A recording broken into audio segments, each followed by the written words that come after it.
अच्छा, मुझे लोग कहते हैं कि यार आप मुसलमान हैं। मैं कि बेशक। तो यार मुसलमान होकर आप गाय को माता क्यों कहते हो? मैंने कहा यार प्रश्न तो तूने ठीक किया, लेकिन जवाब भी ठीक ही होगा। जब वो मुझसे पूछा गया कि आप गाय को माता क्यों कहते हो, तो मैंने कहा हम किसान के पुत्र हैं। जब मैं 3 बरस का बच्चा था, छोटा, मेरी माँ गाय का चारा पानी करके, नहला धुला कर, मालिश वगैरह करके जब गौ माता का दूध निकालती थी, और गौ माता का दूध जब मेरी माँ मुझे पिलाती थी, तो मुझे दूध देते वक्त गौ माता ये नहीं देखती थी कि ये बच्चा हिंदू का है या मुसलमान का है। जब समान भाव से गौ माता मुझे दूध देती थी और मुझे कहते हुए ये फक्र होता है, उसी गौ माता का दूध जब मैंने पिया, मैं 56 किलो वजन में यूनिवर्सिटी में LLB करने गया, तो मित्रों आपको जानकर ये खुशी होगी, उसी गौ माता के दूध की वजह से मैं पूरे राजस्थान में कुश्ती का चैंपियन रहा हूं। यह मुझे फक्र है। युगों युगों से भरत भूमि की शान रही गौ माता है, इस मिट्टी के कण कण की पहचान रही गौ माता है। गौ माता है जिसका अमृत पी के खुद को खड़ा किया। गौ माता है जिसने हमको पाल पोष कर बड़ा किया। गौ माता है जिसकी चर्चा त्रिभुवन में पर्याप्त हुई। गौ माता है जो समुद्र मंथन से हमको प्राप्त हुई। गौ माता है जिसके निस्दिन गुरु वशिष्ठ गुण गाते थे, कृष्ण कन्हैया नटवर नागर जिसका यश दोहराते थे। हम ऐसी गौ माता को अब मुझे ताकत देना, मेरे संकल्प को, हम ऐसी गौ माता को अब नहीं भटकने देंगे। और शीश भले कट जाए लेकिन गाय नहीं कटने देंगे।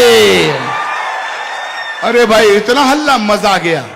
मैं तो समर्थन में पाकर गदगद हो गया, लेकिन इतनी कविता मैं रायबरेली में बोल रहा था पिछले महीनों, इतनी बोली कि मेरे समुदाय का एक आदमी आ गया टोपी ओढ़कर, जालीदार बनियान पहनकर, हाथ में चारू छुरा लेकर, बोला, चाकू छुरा लेकर बोला, अच्छा मियां गाय को माता कहेगा, गाय की अवध्य की बात करेगा, अगर दोबारा बोला तो तेरी जुबान काट ली जाएगी, तुझे गोली मार दी जाएगी। मित्रों वो मुझे धमकाते रहते हैं, लेकिन पूरा देश जानता है जब से मैंने कविता लिखी है मैं हर मंच पर इसे पढ़ता आ रहा हूं, और मुझे धमकाने वाले मेरा बाल भी बाका नहीं कर सके। क्यों? क्योंकि मैं अच्छी तरह से जानता हूं कि संकट कटे मिटे सब पीरा, जो सुमरे हनुमत बलबीरा। जिस आंगन में गाय नहीं वो घर भूतों का डेरा है। जिस आंगन में गाय नहीं रहता घनघोर अंधेरा है, और जिस आंगन में गाय नहीं वो घर भूतों का डेरा है। अरे जिस आंगन में गाय नहीं, अगली पंक्ति में समर्थन देना, जिस आंगन में गाय नहीं यमदूत वहां पर हंसते हैं, और जिस आंगन में गाय बंधी हो देव वहां जा बसते हैं।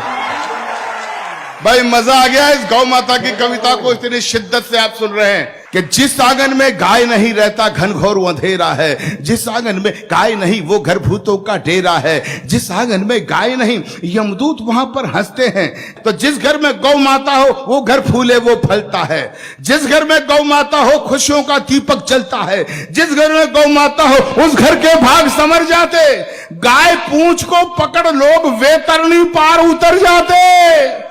तो गौधन का वध करने वाले, गौधन का वध करने वाले द्रोही कंस कहते हैं, और गौपालक के घर में बंसी नटवर शाम बजाते हैं।